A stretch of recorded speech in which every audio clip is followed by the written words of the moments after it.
Assalamualaikum warahmatullahi wabarakatuh. Shalom, Om Swastiastu, Namo Buddhaya, dan salam kebajikan. Selamat pagi dan salam sejahtera buat kita semua. Perkenalkan, saya Susi Herawati. Saya adalah salah seorang dosen tetap dengan NUPTK 598366263230252. Saya mengajar pada program Diploma 4, jurusan Teknika, Sekolah Tinggi Ilmu Pelayaran Jakarta.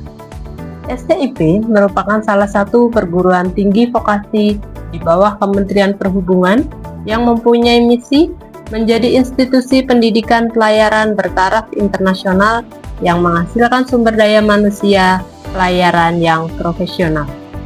Izinkan saya melalui media ini untuk menyampaikan pernyataan diri dosen dalam unjuk kerja Tridharma Perguruan Tinggi atau disingkat dengan PDD UKTPT, guna memenuhi salah satu syarat sertifikasi dosen tahun 2025, khususnya pada aspek pengajaran. Pada kesempatan ini, saya akan menjelaskan salah satu mata kuliah yang saya ampu, yaitu mata kuliah Kimia Industri. Deskripsi mata kuliah. Mata kuliah Kimia Industri dirancang untuk memberikan pemahaman dasar tentang konsep dan prinsip utama kimia yang berkaitan langsung dengan aplikasi di bidang teknik permesinan kapal dan sistem kelautan. Mata kuliah Kimia Industri merupakan mata kuliah wajib bagi mahasiswa semester 2 pada program Diploma 4, jurusan Teknika, Sekolah Tinggi Ilmu Pelayaran Jakarta. Mata kuliah ini memiliki beban studi 1 SKS teori dengan kode mata kuliah T221-202010 dan 1 SKS praktek dengan kode mata kuliah T221-202120 yang dilaksanakan selama 16 pertemuan. 14 pertemuan berupa proses pembelajaran dan 1 pertemuan untuk ujian tengah semester dan 1 pertemuan untuk ujian akhir semester.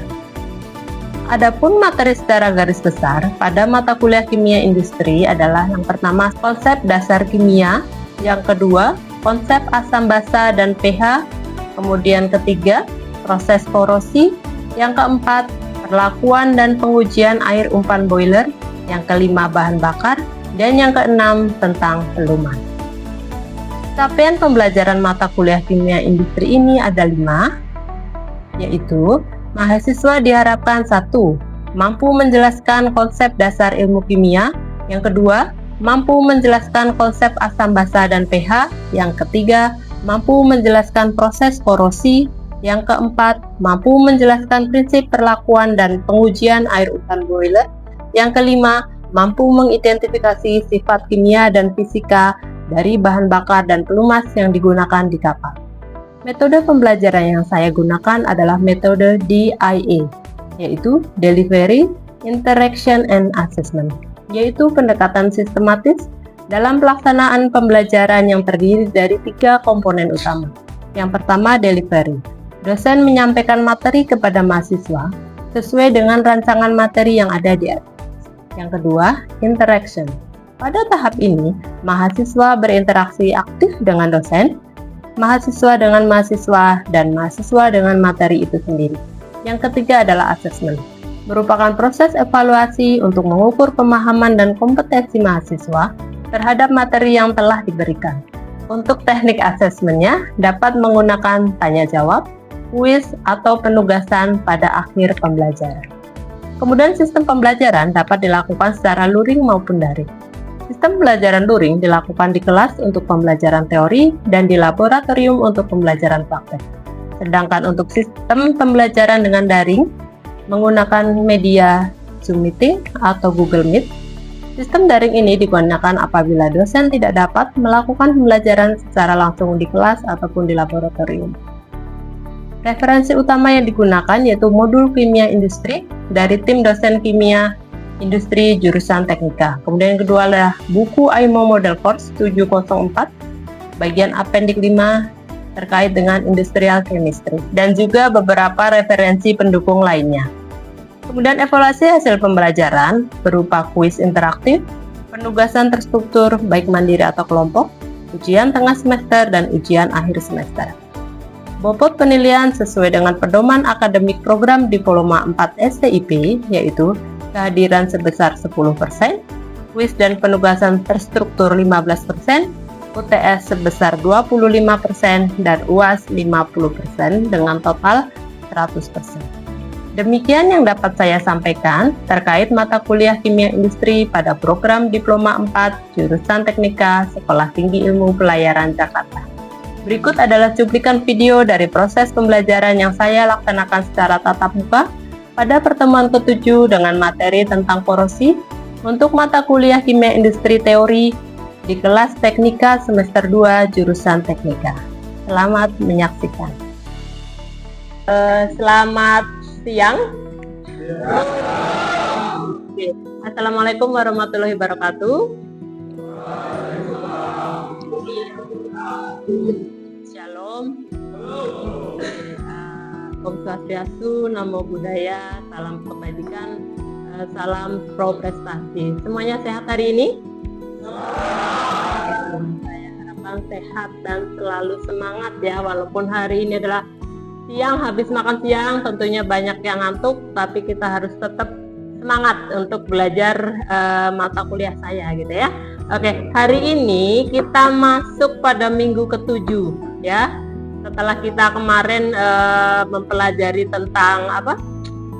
Yang pertama kita belajar tentang dasar-dasar ilmu kimia, kemudian yang kedua kita belajar tentang asam basa. Nah, pada hari ini kita akan belajar tentang materi yang baru gitu ya. Materi tentang baru tentang apa, Bu? Yaitu tentang korosi. Gitu ya, mari kita lihat korosi. Oke, kalau dilihat dari sini ini apa ini, gambar apa kira-kira? Kapalnya bagus apa enggak? Kapal berkarat, berarti kapalnya tidak bagus gitu ya, kapalnya udah rusak. Oke, kalau kita ngomongin korosi, yang diingat pertama apa sih? Rapuh, boleh. Apa lagi? Berkarat, pengkaratan. Oke, ada lagi? Apa lagi? Perusakan, boleh. Jadi sesuatu logam yang berkarat itu pasti akan rusak, akan rapuh, dan itu akan merugikan. Oke. Kemudian kita akan sebelum ke topik bahasan, sebenarnya apa sih tujuan kita belajar korosi hari ini, Bu, gitu ya. Jadi tujuan pembelajaran hari ini pada pertemuan ke-7 adalah untuk menjelaskan bagaimana proses terjadinya korosi, kemudian faktor penyebab korosi itu apa aja, kemudian metode pencegahannya bagaimana. Oke ya. Nah, ini adalah topik bahasan yang akan kita bahas. Yang pertama adalah definisi dan reaksi, yang kedua adalah penyebab korosi, yang ketiga adalah tentang deret volta. Kemudian yang keempat adalah terkait dengan nanti pencegahan korosi.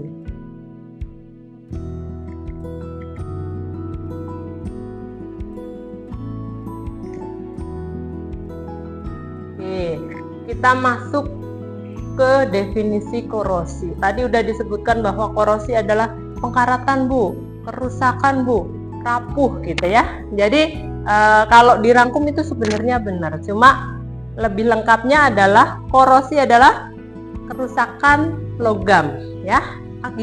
Diakibatkan oleh apa, Bu? Diakibatkan oleh lingkungan yang korosif gitu ya. Lingkungan korosif yang seperti apa? Lingkungan korosif adalah lingkungan yang mendukung logam untuk terjadinya korosi ya. Jadi penyebab utamanya adalah oksigen dan air ya. Oksigen dan air, inilah definisi korosi secara menyeluruh. Jadi kerusakan atau degradasi logam akibat bereaksi dengan lingkungan yang korosif. Lingkungan korosif itu ya, ada oksigen, ada air, dan ada elektrolit gitu ya. Itu akan lebih mempercepat korosi. Kemudian kita masuk yang namanya proses korosi ya. Jadi proses korosi termasuk dalam reaksi elektrokimia gitu ya. Elektrokimia itu apa sih, Bu, gitu ya? Yaitu proses terjadinya reaksi redoks. Apa itu reaksi redoks? Nah, namanya reduksi dan oksidasi. Jadi pada proses terjadinya korosi itu ada dua reaksi ya yang spontan. Jadi terjadi reaksi oksidasi dan terjadi reaksi reduksi. Yang mengalami oksidasi itu apa, Bu? Nah, kita bisa lihat di sini di anoda. Nah, anoda itu adalah tempat terjadinya reaksi oksidasi. Nah, pada reaksi korosi yang teroksidasi adalah logam, ya. Teroksidasi itu melepaskan elektron. Jadi kalau logam melepaskan elektron itu pasti rusak, ya.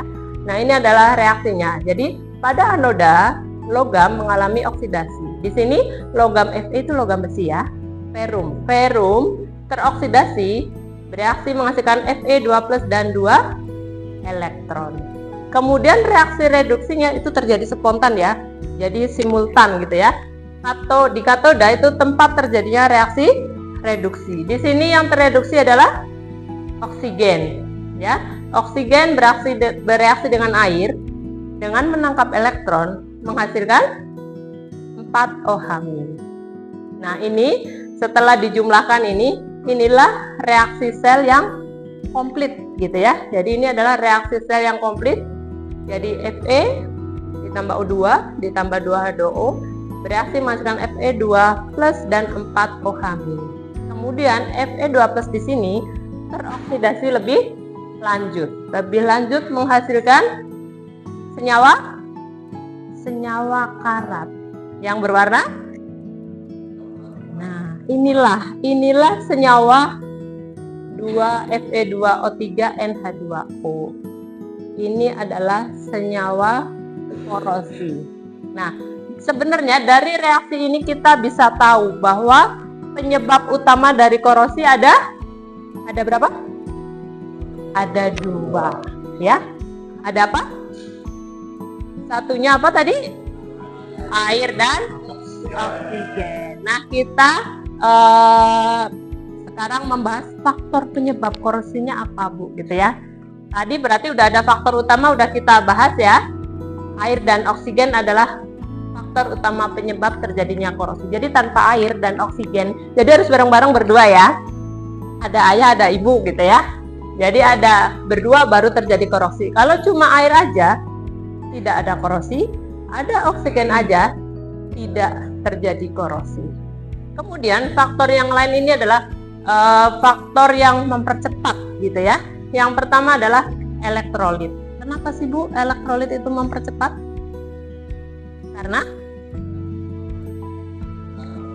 Karena dia media yang baik untuk melakukan transfer elektron atau transfer muatan. Biasanya pada apa sih, Bu, elektrolit itu? Pada air di laut, air yang banyak mengandung garam, bisa hujan asam gitu ya. Hujan asam itu juga banyak mengandung elektrolit. Karena itulah lingkungan yang dekat laut di pantai, rumah atau pagar itu akan lebih cepat terkorosi karena faktor dari elektrolit. Kemudian ada faktor permukaan logam yang tidak rata. Kenapa, Bu? Permukaan logam yang tidak rata kok mempercepat korosi?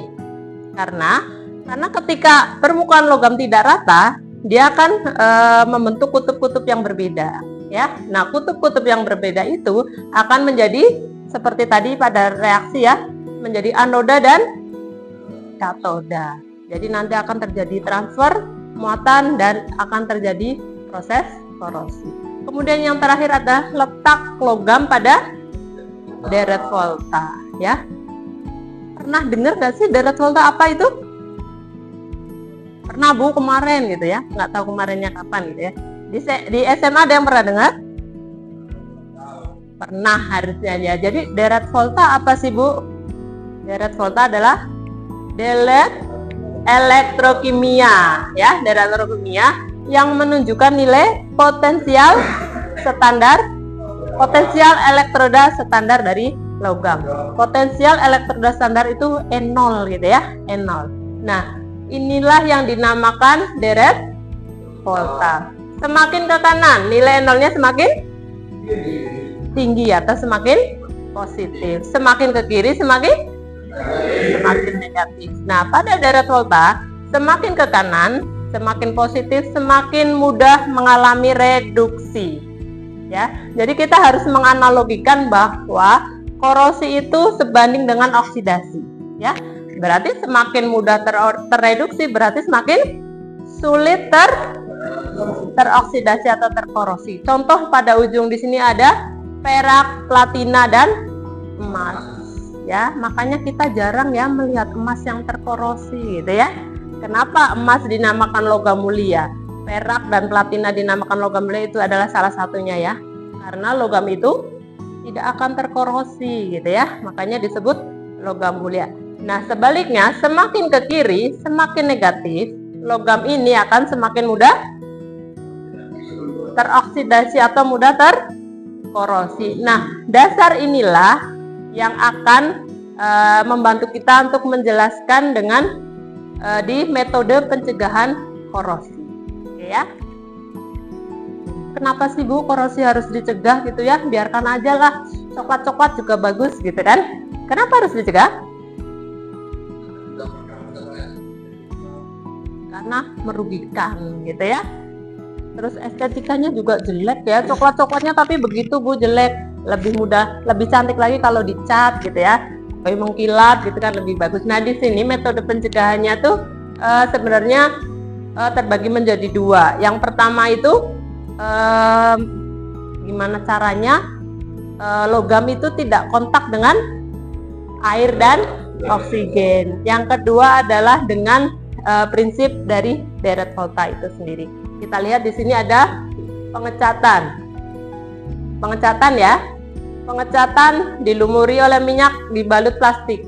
Itu sama prinsipnya. Agar logam tidak kontak langsung, ya kan? Kalau logam dibalut plastik kan ditutup ya, rapat ya, tapi ya membalutnya ya, dia tidak akan kontak dengan air dan oksigen. Kemudian dilumuri minyak atau oli itu sama ya, karena minyak tidak akur dengan air. Jadi kalaupun kontak ya paling dengan oksigen Bu gitu ya. Dengan airnya tidak ada. Jadi juga tidak terjadi korosi. Kemudian tadi pengecatan dan dibalut plastik sudah ya. Kemudian selanjutnya ada tin plating. Apa itu tin plating? Melapisi logam dengan timah. Ya. Kemudian galvanisasi ini dengan menggunakan seng ya. Seng. Kemudian chromium plating menggunakan krom. Kemudian pengorbanan anoda di sini menggunakan magnesium ya. Jadi untuk badan kapal. Kemudian terakhir adalah korosi pada aluminium. Kita akan bahas secara singkat untuk metode pencegahan korosi. Ini adalah pengecatan ya. Badan kapalnya dicat gitu ya. Sebenarnya ini oke, cuma berat gitu ya. Badan kapal kan besar gitu ya. Mungkin ada cara-cara lain yang lebih efektif. Jadi ini prinsipnya sama untuk menghindari kontak langsung ya. Ini biasanya untuk mengecat apa? Badan kapal.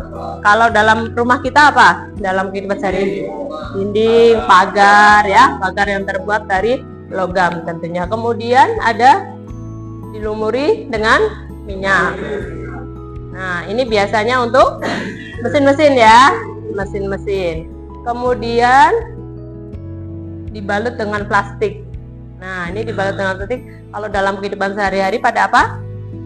Pada rak piring gitu ya. Kalau untuk industri mungkin pipa-pipa yang ada di dalam tanah. Kemudian nah, ini yang didasarkan pada deret volta. Tin plating adalah proses pelapisan logam dengan timah untuk mencegah korosi. Nah, kita lihat dari deret voltanya bahwa Fe lebih negatif. Lebih negatif berarti lebih mudah terkorosi. Nah, di sini berarti pelapisan dengan timah berarti akan melindungi besi selama timahnya itu melindungi besi dengan rapat ya. Ketika ada yang celah gitu ya, justru itu akan lebih mempercepat korosi karena Fe-nya lebih aktif. Ketika ada yang tergores, justru besinya akan lebih cepat karena yang akan teroksidasi bukan timahnya tapi besinya. Oleh karena itu kenapa pelapisan dengan timah harus rapat gitu ya, harus rapat. Nih contohnya aplikasinya itu pada kaleng makanan yang sering kita temui gitu ya, pada komponen elektronik. Kemudian yang kedua ini adalah galvanisasi, pelapisan dengan menggunakan seng. Nah, kita lihat deret voltanya. Zn berada di kiri, berarti dia akan teroksidasi ya. Jadi di bagian ini berarti Zn-nya yang akan teroksidasi. Jadi dia akan dijadikan anoda. Nah, pada galvanisasi ya, kalau misalnya tergores, ada yang sedikit tergores, apakah besinya langsung terkorosi? Tidak. Kenapa tidak? Karena lebih positif, berarti sengnya tuh wajib habis dulu ya, habis dulu baru besinya yang akan terkorosi. Kemudian kromium plating, pelapisan logam dengan lapisan krom. Ini sama prinsipnya dengan galvanisasi, cuma logamnya di sini menggunakan kromium ya. Di sini juga ada untuk faktor estetika gitu ya, digunakan untuk bumper mobil gitu ya, agar mengkilap sesuai dengan sifat dari kromium itu sendiri. Kemudian selanjutnya adalah, nah ini pencegahan dengan magnesium. Kita lihat deret voltanya, Mg-nya lebih negatif. Tapi di sini Mg-nya tidak melapisi besi ya. Gimana caranya? Mg itu melapisi seluruh badan kapal itu nggak bisa ya. Jadi ini biasanya terjadi dilakukan untuk pencegahan korosi pada badan kapal. Jadi blok magnesium ditempel di badan kapal. Nah, korosinya yang akan teroksidasi itu adalah Mg yang ada di badan kapalnya itu. Jadi kita akan selalu mensuplai Mg-nya di situ. Kalau Mg-nya sampai habis telat nih, harusnya hari ini udah ganti nih masang blok Mg, tapi udah telat. Nah, nanti besinya akan mulai terkorosi. Jadi harusnya udah ada PMS-nya gitu ya, prosedurnya harus sudah sesuai. Jadi pencegahan korosi badan kapal ini menggunakan logam Mg karena Mg-nya lebih aktif gitu ya, dipasang. Kemudian yang terakhir adalah dengan aluminium. Jadi kenapa sih aluminium itu kalau di deret voltanya lebih negatif, tetapi kenapa wajanmu itu tidak terkorosi? Wajan, panci, masih pakai wajan kan ya di rumah ya? Siapa tahu udah pakai emas gitu ya, pakai logam mulia gitu ya. Nah, di sini ternyata apa yang terjadi? Ya, jadi ketika aluminium terkorosi, dia akan membentuk aluminium oksida. Nah, aluminium oksida yang terbentuk ini akan mencegah korosi lebih lanjut ya. Jadi justru malah dia tidak mudah terkorosi ya. Jadi alasannya kenapa sih aluminium padahal lebih aktif, lebih mudah teroksidasi, enolnya lebih negatif, kok malah tidak cepat terkorosi gitu ya, barang-barang yang terbuat dari aluminium. Oke, mungkin itu materi hari ini gitu ya. Materi hari ini sampai di sini. Jadi proses terjadinya korosi, faktor penyebab, dan terkait dengan metode pencegahan. Oke, selanjutnya ada tugas dari saya gitu ya. Saya pengen tahu rekan-rekan mahasiswa ini sudah mudeng belum sih gitu ya, udah jelas belum sih gitu ya. Mari kita lihat asesmennya untuk hari ini. Oke, yang pertama gitu ya. Yang pertama, definisikan korosi secara singkat. Ada yang bisa? Oke, silakan Noval.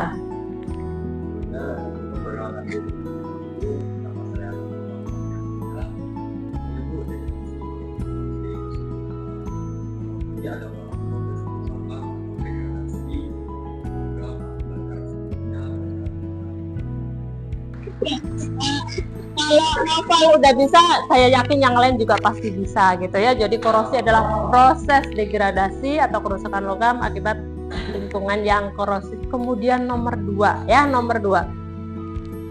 Jelaskan terjadinya korosi pada besi yang dibiarkan di udara lembab dengan menuliskan reaksi kimia korosi. Silakan, siapa yang mau mencoba?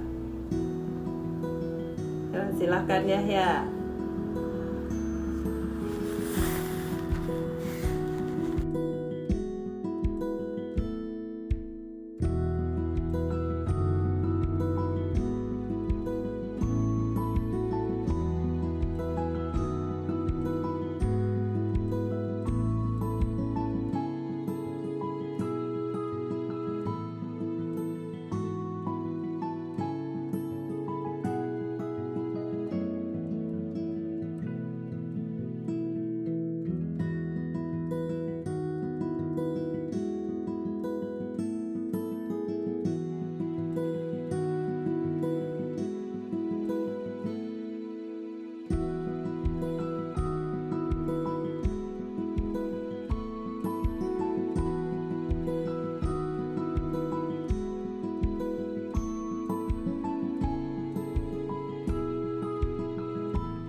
Oke, reaksi yang telah ditulis sudah benar ya, bahwa besi teroksidasi di anoda.